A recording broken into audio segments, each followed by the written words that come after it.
That's the problem. Like they say, it's an 80-20 principle. It's like if you do 80% of everything that I want and you're 80% of who I want, that 20 is not going to change. Right. And I can only speak for the men that I've met. I can only speak for that. And I've known a lot of different people across the country. And a lot of men do not know themselves. That's Yeah. one reason when a lot of men, when we come together, there's always jockeying for position. And I need to establish who I am, and you need to know who I am. And okay, who are you?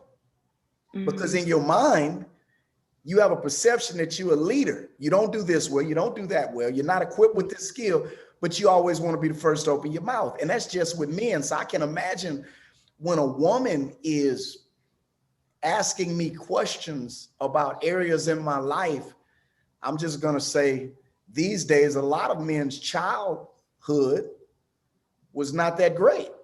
So I'm just going to say 50%. I'm going to say 50%. It wasn't that great. So I've gotten an education, or I've acquired some things to forget about what I didn't have, to forget about where I came from. And now you want to bring it up, and you're bringing it up in the context of getting to know me. But these are things that I don't even want to deal with. And then when you're speaking about giving emotions, I don't know if you're going to leave me, you know, and I can't speak from the woman's perspective, but you know, at times, women, you exercise this ability to move us and convince us of things that we like, man, I don't even know why I did that, man. I don't even know how I got into this, man. You know, I'm asking myself. So, you know, that's in the back of our minds too. It's like, hold up. She trying to, hold on. I can't just, like you're saying, you don't want to give your all. When a man is telling you about his childhood and his fears, those are very personal things. Those are very personal things. That's one reason when I was speaking to Eris the other day, I said a good way to get to the nitty gritty of the conversation, since I'm really revealing myself to you if we were out on a date, then let's talk about what I'm scared of. See, that take, rather than going into the child, okay, what was a bad experience that you didn't handle too well? I'm just saying, focusing more on abstract circumstances, and you're going to get my personal. But to jump right into my personal, I'm not even comfortable with it. I'm just giving generalities, because honestly, the only way that I'm in tune with me is with God. But when I was not in tune with me, if you go to asking me certain questions, I'm about to divert this conversation elsewhere, because it's things I've never thought about. You know, why do I like you other than the way you look? If I don't take time, I don't know. Right. You know, what is it about me that you value? Other than you smart and successful, I don't know. I didn't get past that. But the other side of that, you're not requiring me to. Feel me? You want me to give you more, and you say it, but you don't require more. It's just a good idea. So the way that comes off to me is, if I want to do it, I do it. When I'm feeling like talking to you about it, I will. But if you put some brakes on it, it's like I told the young ladies the other week when I was speaking to them, the 23-year-olds, because I had to put myself in a 23-year-old type mindset. And I made this statement. I said, when the fellas get together, when we say this is the best woman in my life, or this is the woman that left the greatest impression upon me, it has nothing to do with sex. But our whole conversation up to that time might have been surrounding sex. But when we go to talking about respect and esteem and who was memorable and who would you like to be with when you old, sex is not the thing. Now, attraction, you know, that's a thing. That's a thing.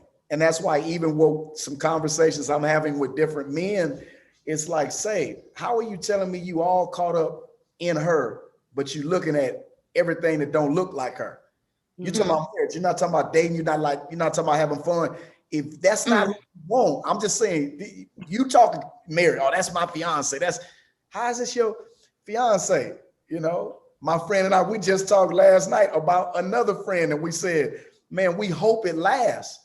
But this woman, from a look standpoint, an age standpoint, she's not what he talks about. That's not his conversation. That's not when he's walking with us what causes him to turn his head or ask a question.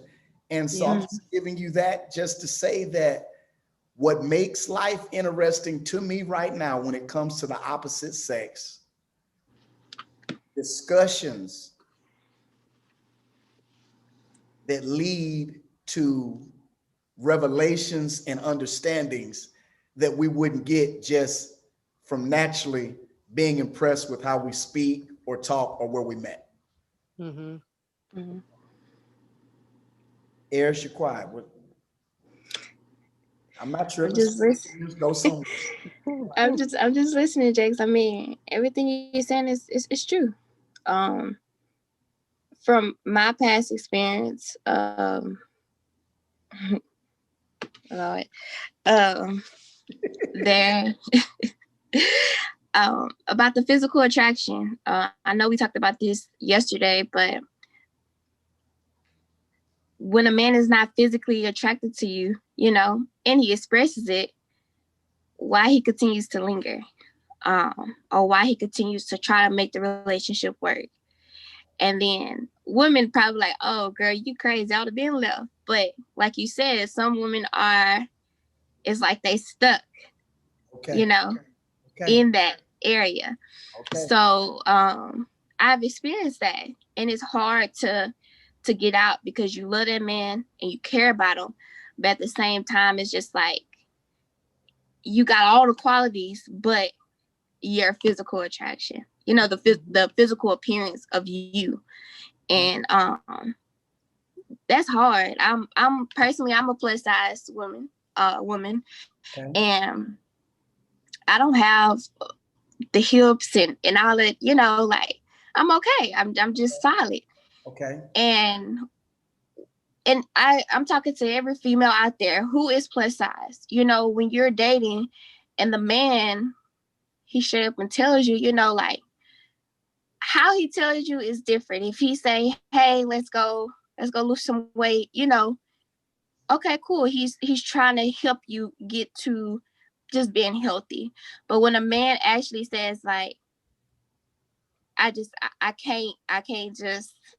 can't date you because of your weight, Okay. then for that woman, I just want her to think just, is it worth it?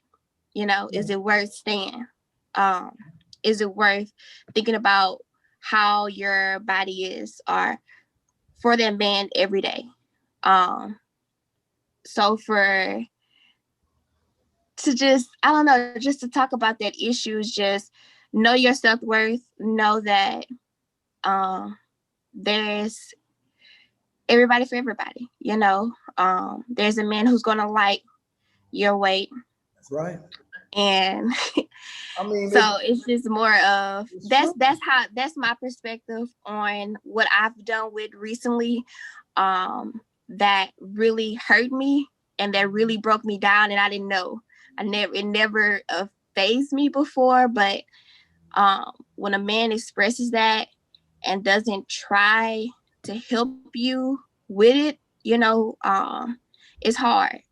So just for women out there who men have told them about anything physically about them, it don't have to be weight, you know, it could be something else. Just sit down and think, is it worth it? Know your self-worth and know that there's always a man out there who's gonna love on anything, who's gonna love anything that man did not like. So that's what I just want to put out there. Okay. Okay. Corey, because I need a strong opinion on this. What do you think is the thinking process of a man who says things like that? In other words, if I'm not interested in you, I just shouldn't mess with you. But there's this thing about you, but I'm still gonna mess with you. What kind of mindset do you think that man has? I mean, for one, I'm just gonna bluntly say immature. That's Okay. what I'm gonna bluntly say is immature. Okay. But I think even more so, the most concerning part in hearing that is if this is the way, if this is the way Eris or any plus size woman looked when you met me, Okay.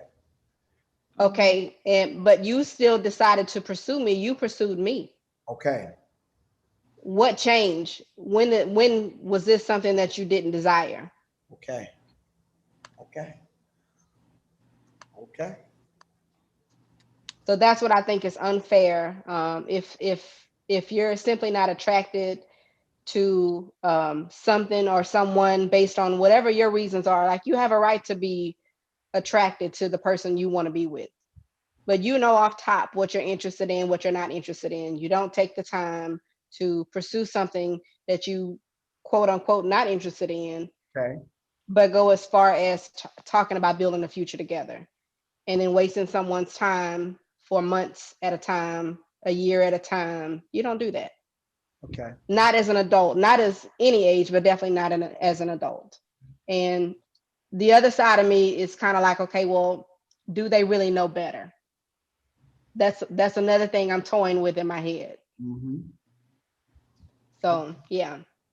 The I've had this discussion with some people, and when I'm speaking with the fellas, I'll say something like this: how do you know what kind of woman you like? And so I'm just going to be really open. When I came to Texas,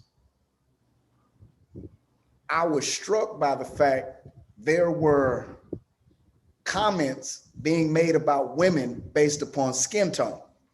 And I was like, what? I said, man, you out of sight, bro.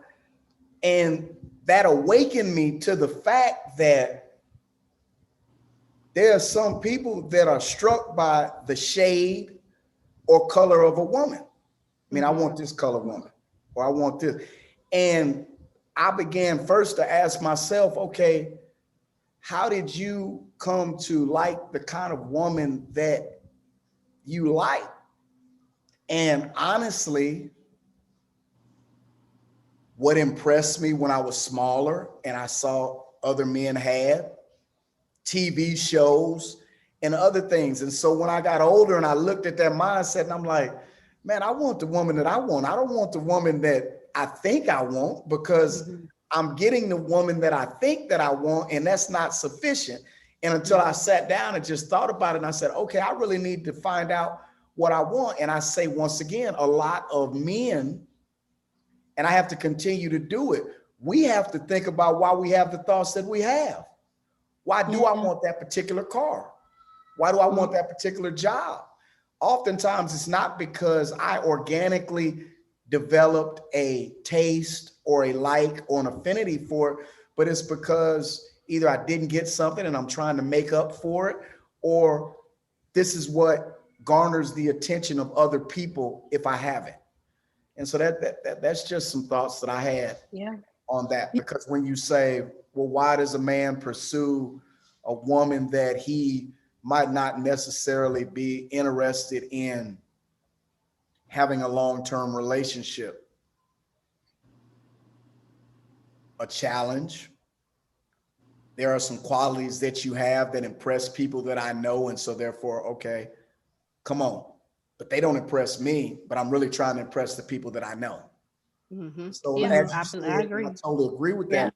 It's childish. And so once again, what I said before, when I'm speaking to others, because I deal with myself, I ask myself why.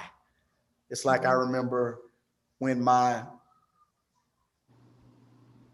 first love, she told me, hold my hand. I said, why do I need to hold your hand? I'm right here with you. I said, I'm right here with you. I'm on point. I'm watching. I'm protective. I'm side by side. I'm taking this walk with you through the neighborhood. I'm doing, I don't even want to do this, but I'm doing this. Why do I have to hold your hand? She said, just hold my hand. That makes me know. And I'm like, okay, I send it to that. And then I found out, oh, it's not that hard. Okay, I actually enjoy this. But if she would not have given me an explanation, I'd have still been walking next to her. For what? Yeah. And so I'm saying to you, a lot of times we just don't know. Mhm. We just don't know. And we have not, I'm say this again, we have not only not taken the time to find out, you are not holding us to a standard to find out either. Hold us to the standard. Hold the line, ladies. Hold the line. Boundaries. Let's Oh, talk about boundaries in relationships. Oof. So this is another thing that a lot of us, and I know a lot of the ladies that I even know, I mean, we've all encountered it. Like at what, my brain is everywhere right now because there's so much on my brain. okay. But like you know what, I really wish, my desire is that people learn to take relationships a lot more serious than they do. Like a lot more serious than saying, okay, well, this person's attractive, so this is who I want. This person has a great career or can make a lot of money, so this is who I want to end up being with. You know, Mhm. I think when you really look at, I shared a post yesterday on my Facebook and Instagram, and one of the gentlemen that responded mentioned something to the extent of marriage is not for everyone, especially when you're married and didn't enjoy it. And my first mindset was, because I can go on and on talking about relationships because I want to know, like, well, did you get into the marriage to enjoy it?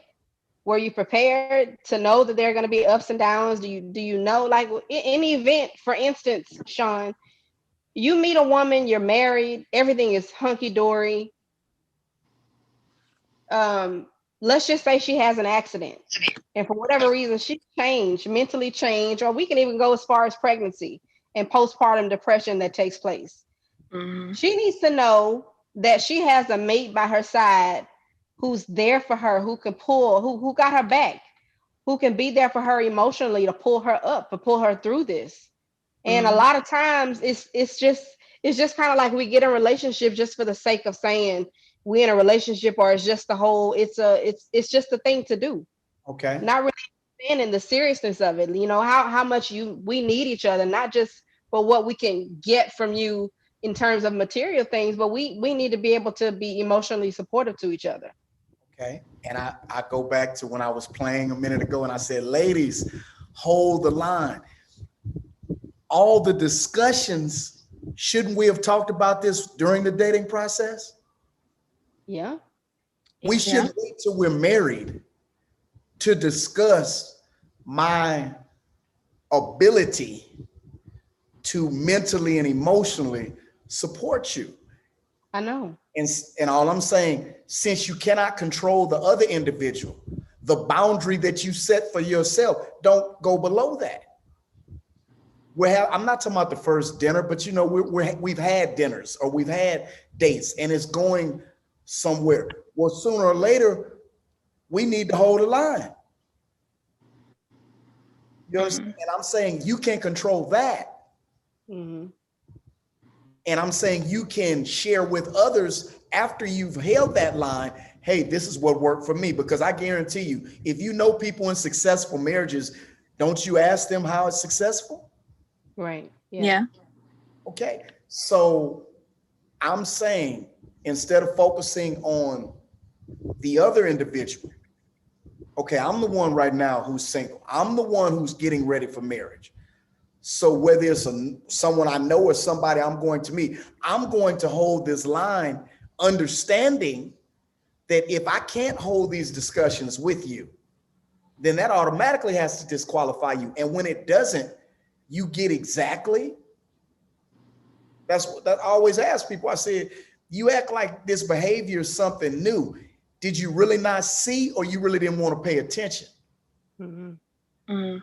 And so I'm just encouraging you. And that's one reason in my little mind, that's why I'm trying to provide people help, because to say hold the line, to say be patient, to say set boundaries, there's some emotions and some needs that I believe friends, brothers and sisters in Christ, that's what we're supposed to help each other with. But we either go from, we don't have a problem, everything's great, but you know so little about him. Hmm. Mhm. You know, that's why a time of singleness is a time, honestly, to discover self. And if I discover me and I know me, then whoever comes into my life, that's going to take care of itself because I know me. I know I cannot accept that. I will not accept that. But when I really don't know me, I'm moved. And you say, what you mean by that? You think you want this, but when I bring to the table this other stuff, you like, yeah, I ain't gonna worry about that right now. Here's what, you know, it's like somebody communicated with me the other day and I asked them, I said, well, what's the most important thing? What's one of your most important goals right now? And she said, financial security. Well, if that's truly her goal, and I believe it is, then the man who comes along who can provide for her financial security, he goes way up on the ladder. But as you said, what about the rest? Mm-hmm. Yeah. But if you know yourself, I understand you want to be comfortable. You want security. I'm not saying there's anything wrong with security. But what else do you need? Because there's a whole bunch of people who have financial security and they're miserable. Mm-hmm. But there's not a whole bunch of people who have peace within themselves that they're not happy. Mm-hmm. So it's not that I'm saying other things aren't important, but I'm saying when you've dealt with self and you know what's healthy behavior for you and you know what boundaries you have and you know what standards you have, I'm telling you, even in the midst of the weight, you're going to be better. But when you really don't know, because just like I'm saying for us, I really don't know. I just know the kind of woman that impresses me, or I know the kind of woman that I have not had, but they tell me this is the kind of woman I need. They're not going to be happy until I get to know me and I find out, you know, I don't like a loud woman. If you're loud, that's fine. Mm-hmm. But I don't want to hear your mouth way across the room when we're at a gathering. That, you know, some men, you know, I can hear them laugh. I don't want that. But then where did you get that? Who are you to say that? Because I know what I like and I know what I don't like. Mm-hmm. But I had to sit still. And when I wasn't sitting still, I don't know. I just see the top layer and I'm cool with that. You know. I want to chip in on the boundary because the boundaries can go. It's a broad subject, I feel like. Okay.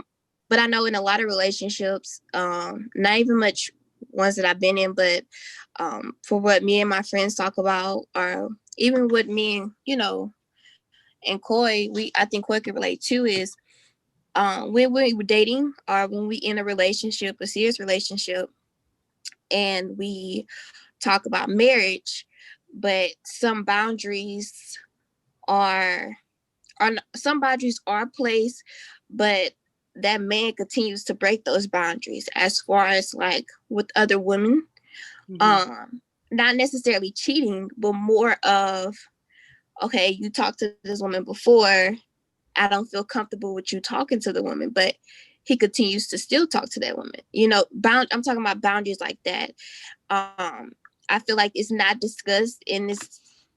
Honestly, it's the reason why a lot of, I say, people get into arguments in a relationship because of different boundaries that men continue to cross. And when we discuss it, they sometimes they call us crazy, or they complain about it, you know, and we just like, you know, we don't get it. So can you discuss? Okay, let's use that boundary. Or, Let's say you told me that. Was there an agreement that this is a boundary? Meaning you say I don't like you speaking to her.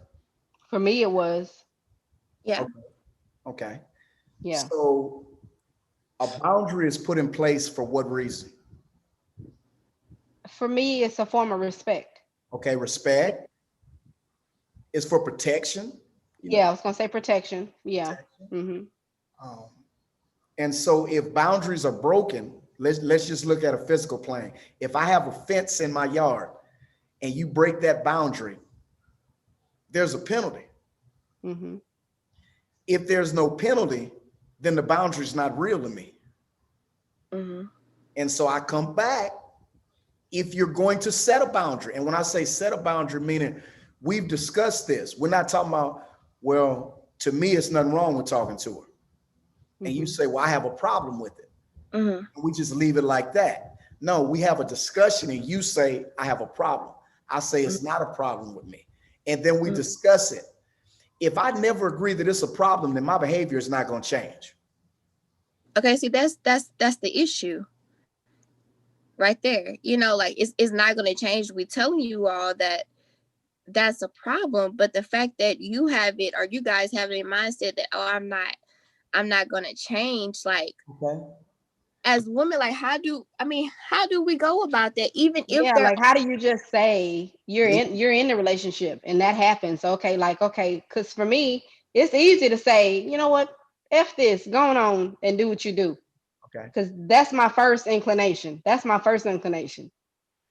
If the boundary continues to be crossed before marriage, then it is not going to change after. Okay, and okay. I feel that. But what does that So mean? that Oh, go ahead. means this is the boundary. Hmm. We've talked about it, and whatever standard you have in you, when it goes to that point, there's only one thing left to do, huh? What's that? Yeah, What's that? bounce, bounce. If they continue to be crossed, what's the one thing left to do? Leave. Either leave or suffer. Yeah. And I'm not Okay. being ugly, and you could tell me I'm wrong. You have a lot of female friends. If you had to categorize, do the majority of women that you know suffer or leave? Suffer. They suffer. Okay. It's a Majority of them suffer. Okay. So our next discussion, we need to come up with some answers as to why don't you just leave? Because we have a reality. We have a reality. The boundaries are crossed. They keep getting crossed. You're suffering. You won't leave. So that's going to be our next talk. Because see, that's what, when I don't want to be repetitive, but that's what I'm saying. I hear the suffering.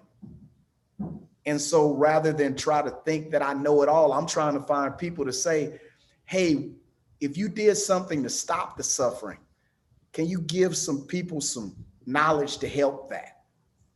yeah. Because the majority of people are suffering in relationships. They're not enjoying them. They're suffering. And I don't believe that that's the will of God. Yeah. And so hopefully when we come back together, we'll have some more answers.